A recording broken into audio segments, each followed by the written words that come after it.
I remember when I was flying down to Nashville to record Thoughts Become Things, the first album. We were descending into Nashville, and I was sitting in my seat looking out the window, and I was crying. And my producer leaned over to me and he's like, "You okay, man?" And I was like, "Yeah, I'm good, man." He's like, "What's up?" And I'm like, "It just sucks that I had to lose my best friend for this to happen, because I really thought at the time that Sarah was my best friend." And looking back, like I said, I'm so grateful for everything that's happened, and I'm thankful that she left. But we did have some great memories, and she's not a bad person. She was just stronger than me and ripped the band-aid off and set us both free. So I've never spoken poorly of her, but I have always been very vocal about the truth and what happened. And One Last Look Around, um, is exactly what it says. It was one last look around the condo before I left. Taking the Um, pictures off the wall and all that stuff. yeah, I mean, it's as real as it gets, man. And I think, as a matter of fact, and this isn't something I talk about, but you met her, the situation. You were one of the very few people that ever stood inside of that space that I sing about and have been talking about for the last 4 years. Um, but that song is specifically that song. That was a very hard song for me to cut, because there's just a lot of emotion and a lot of feeling wrapped up in that. Um, but in order for me to let go of the resentment and to let go of that negativity, um, I had to come to a full understanding of, um, we as humans make the mistake of giving lifetime expectations to people that are only supposed to be there for a season. And then we get disappointed when, when they fail us, or they disappoint us. But it's actually our fault for giving them such responsibilities, when they were only supposed to be there for a season, and we're trying to keep them there for a lifetime. And you got to watch that Let It Go Medea movie, because I wrote it Tyler down. Perry Tyler Perry does this beautiful story about the tree of life, and how the tree is a resemblance of people, and the leaves, and I won't ruin it. But um man, oh man, when I heard that, it changed my life. And One Last Look Around surfaced at the beginning of all of this, and it kind of sat in my back pocket, because I wasn't ready to put it out yet. I needed to grow more, and I needed to find myself more, because I knew when this song went out, I'd have a lot of explaining to do. And I wanted to make sure that mentally I was in a healthy place, that I could explain it properly, and share the story. So, You talking about the Medea kind of reminded me of. So I'll have to. I wrote it down. So I'll check out that video and I'll oh, I'll dude, message it you. it it's incredible. And Is when it you gonna get me in hear, the feels? I think the most powerful thing about it is it just helps you. For me, it allowed me, excuse me, it allowed me to forgive myself for things that I wasn't perfect at, and it allowed me to forgive other people for things that they weren't perfect at. Um, and I think, with One Last Look Around, in the chorus, it talks about, how did we come down to we can't even be in the same damn room? It's like, how,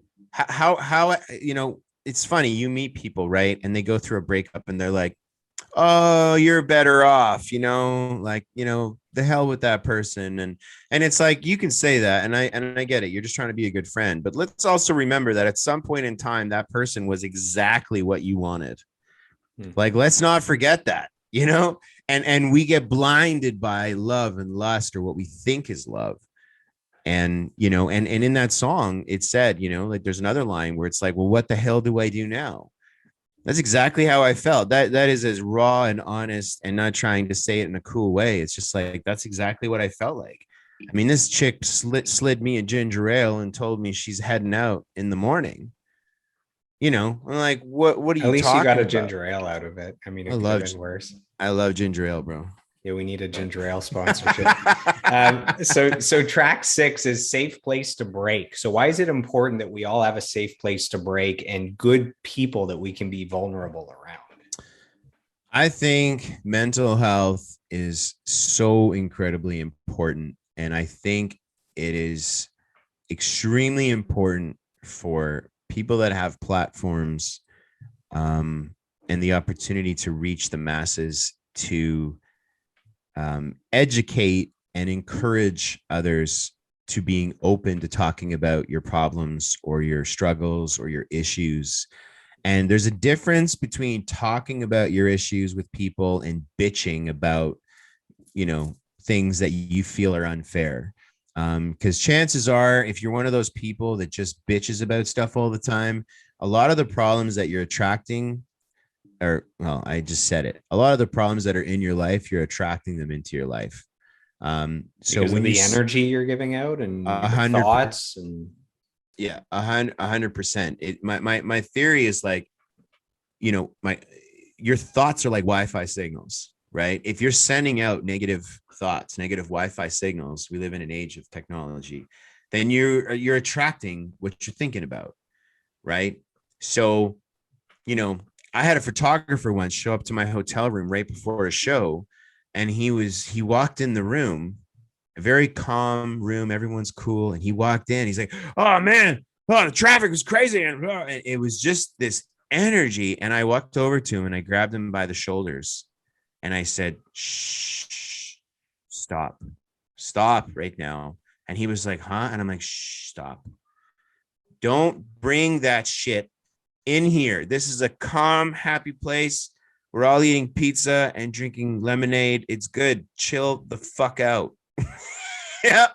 And he just he's like, "Oh, sorry, man." And I'm like, we don't realize that we're carrying this energy. We don't realize that we're just like, like a bull in a china shop.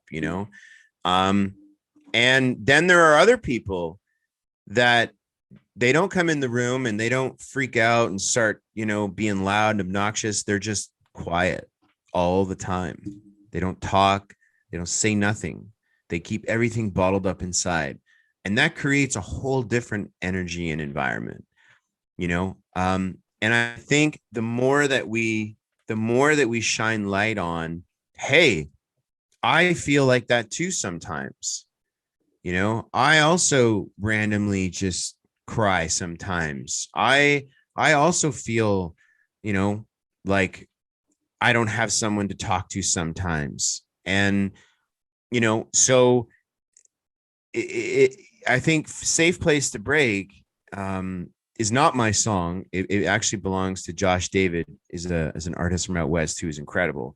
But Josh David, Jeff Johnson, and Dane Christopher wrote that song. And first time I heard it, I mean, it resonated with me. And I encourage everyone to go check out the original. But I called up Josh David and I was like, dude, I love this song. It really means something to me. I'm going through something right now.